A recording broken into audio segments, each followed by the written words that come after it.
Way back in 1996, that's before zombies were mainstream and no one even knew what a Walking Dead was, came the original survival horror game, Resident Evil.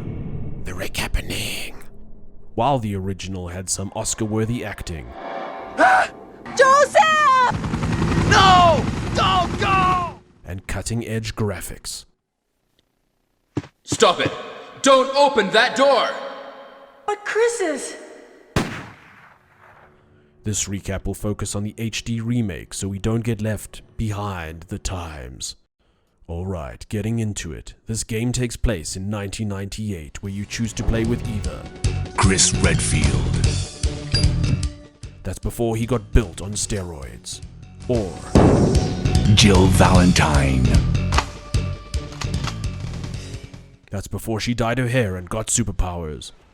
Both are members of Alpha Team of the Special Tactics and Rescue Services, or STARS for short, and they have been sent to locate Bravo Team, who has gone missing. Bizarre murder cases have recently occurred in Raccoon City. There are outlandish reports of families being attacked by a group of about 10 people. Victims were apparently eaten. The Bravo team was sent in to investigate, but we lost contact. Look, Chris. Bravo team's helicopter was a derelict.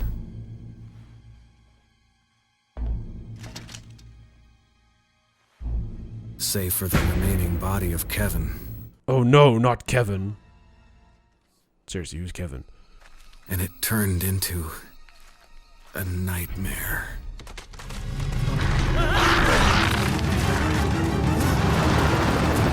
Hey! Brad! Where the hell's he going?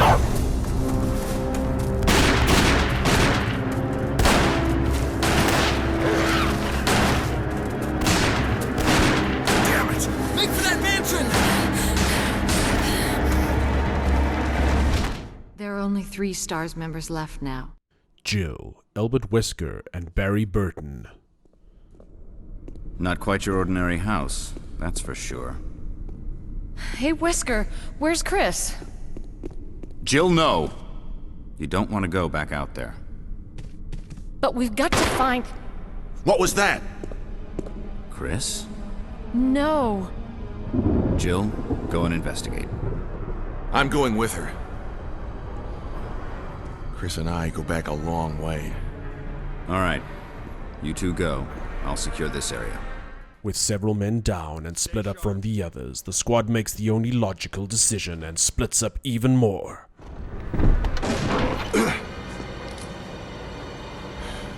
Jill and Barry then discover something truly shocking. A dining room. Okay, so maybe that wasn't that shocking. But then Barry seems to see something he finds very, very intriguing. I think you'd better take a look at this. What is it? Blood. Jill, see if you can find any other clues. I'll be examining this. Let's just hope it's not Chris's. Barry. And then Barry just stares blankly into the puddle. Weird, Barry. Weird. Jill ventures forth alone and finds a pretty horrific-looking dude.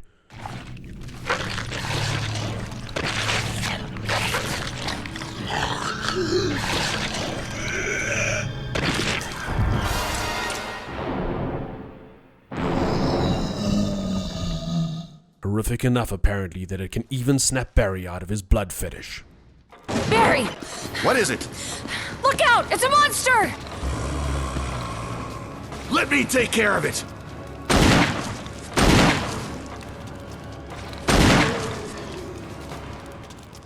Huh, that's some pretty slick shooting, Barry. What the hell is this thing? I found Kenneth killed by this thing. Let's report this to Wesker. But Wesker is nowhere to be found. Wesker! Oh no, we've lost someone so soon after splitting up. They should totally split up and find him. We can search for him separately. I'll investigate the dining room again. Seriously, Barry. The dining room again? Jill tries her luck at just leaving out of the front door.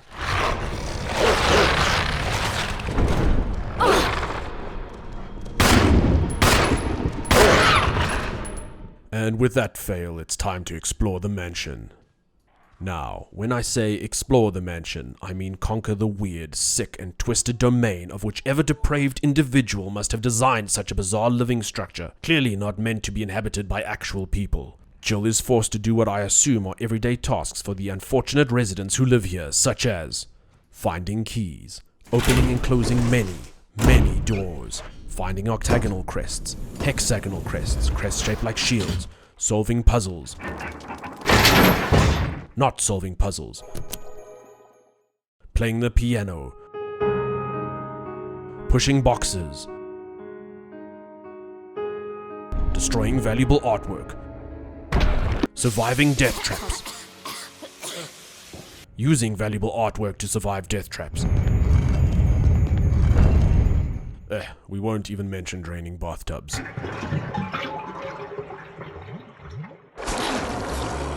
And all that isn't even going into the creatures you encounter like Quasimodo's less attractive cousin Lisa, dogs, snakes, giant bees, giant spiders, gigantuses spiders, regular sharks, giant sharks, electrocuted giant sharks. I actually don't know what that is. I want to say a teenage mutant ninja frog. And of course zombies, slow zombies, zombies on speed, zombies that appear immune to stabbing.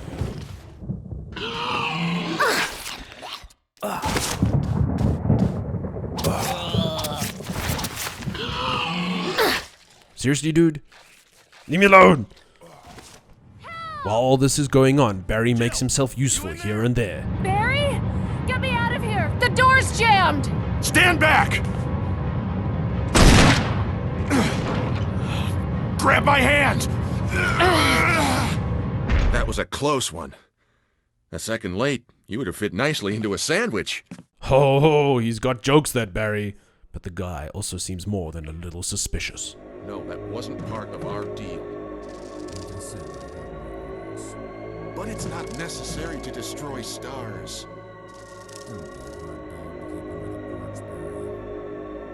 What about my family? Jill. Barry, I heard someone talking. Oh, you heard. I think age is starting to take its toll. Talking to myself is becoming a bad habit.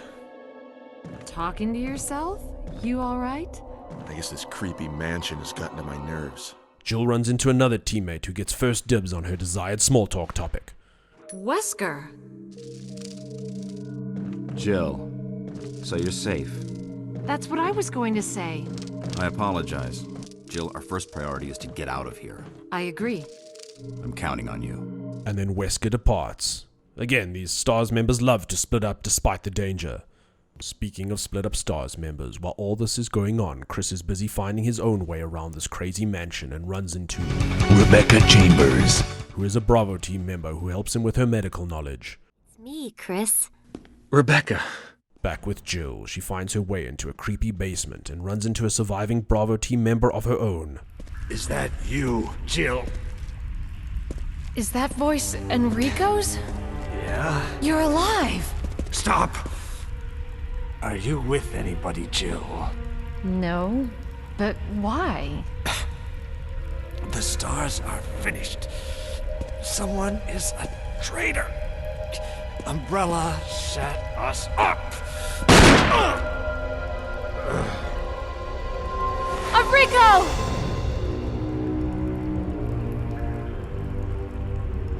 Traitor?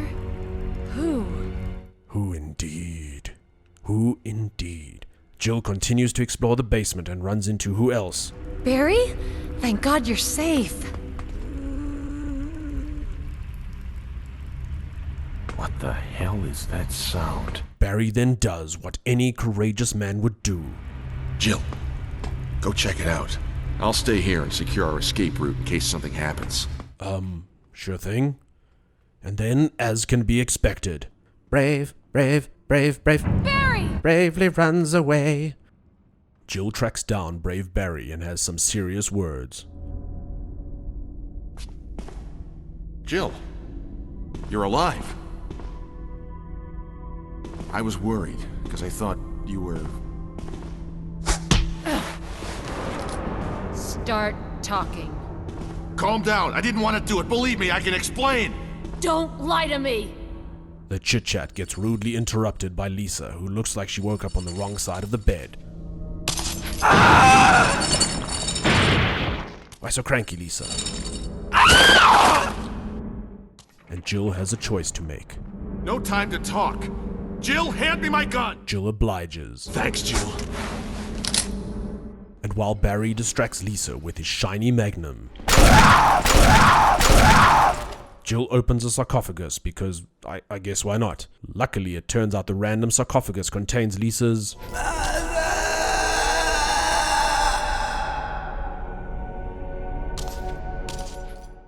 And Lisa promptly commits suicide. Also because why not? A letter in the coffin reveals that Lisa and her mother were experimented on by a corporation called Umbrella. Jill then is either really good at forgiveness or has some apparent amnesia, as she doesn't even mention that Barry just pulled a gun on her. Leave this place up to me and go on ahead. Okay. Jill then descends into an underground laboratory run by Umbrella Corporation, where she discovers experiments were done to mutate creatures and people to become bioorganic weapons. And in one of the slides she sees... Wesker!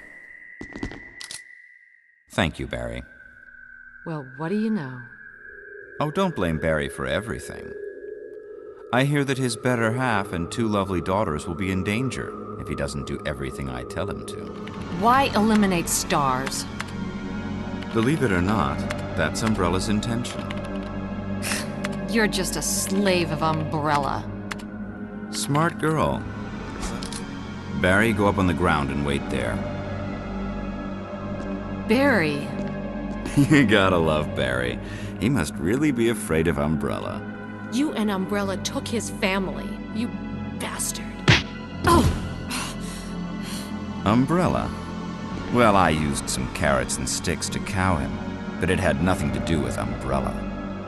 I just used Barry for my personal interests. Though both you and Barry seem to think I was following Umbrella's orders. What?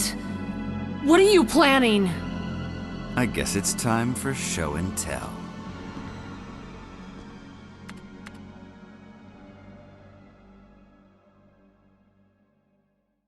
It's magnificent. For the sake of this thing. You know, I hate goodbyes.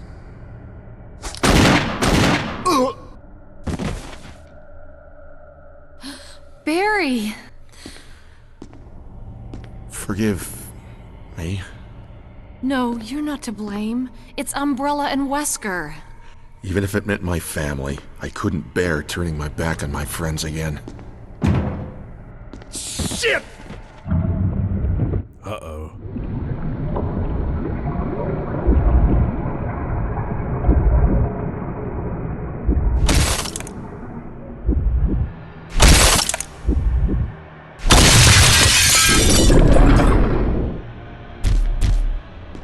Damn it! Wesker then gets in the big boy insults. Jill and Barry together. In hell. You want a piece of me? And then Wesker, I assume, speaks about having reached an early climax over his creation. Premature.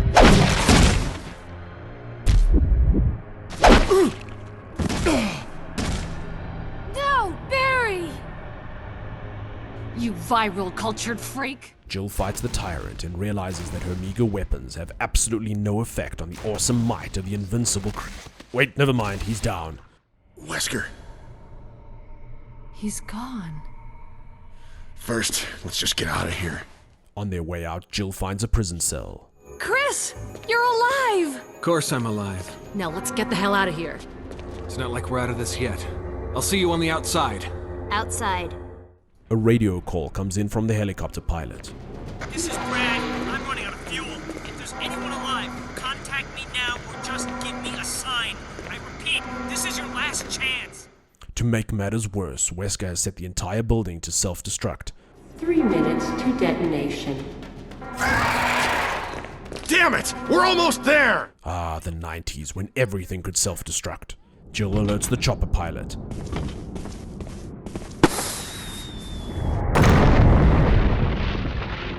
and Mr. Tyrant, it turns out, is still alive. Brad the pilot makes a little amends for flying away at the beginning of the game by dropping a rocket launcher. Jill, use it! Jill obliges and makes sandwich meat of the Tyrant. That's a little bit of Barry humor right there. The team depart, and the mansion and all its puzzles and traps get the treatment they thoroughly deserve.